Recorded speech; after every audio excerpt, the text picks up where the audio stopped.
এই সাদা টিস্যুটি ভিজিয়ে বড় করে নেয়। এরপর টিস্যু থেকে অতিরিক্ত পানি চেপে বের করে ফেলে দেয়। তারপর সেই টিস্যুর গায়ে ক্রিম লাগিয়ে নেয়। এরপর সেই কেকের ওপরে স্প্রিঙ্কেল ছড়িয়ে নেয় যাতে কেকটি দেখতে আরো সুন্দর হয়। কেকটি রেডি হয়ে গেলে ছোট মেয়েটি সেটি দোকানে নিয়ে চলে যায়। দোকানদারটি দোকানে বসে আইসক্রিম খাচ্ছিল।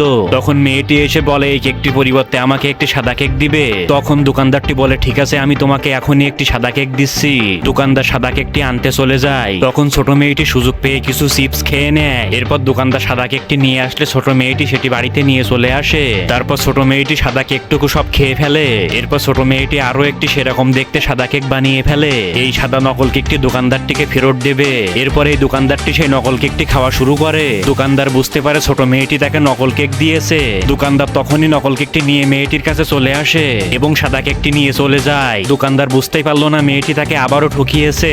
বন্ধুরা, ভিডিওটি ভালো লাগলে ভিডিওতে লাইক করে চ্যানেলটি সাবস্ক্রাইব করে দাও।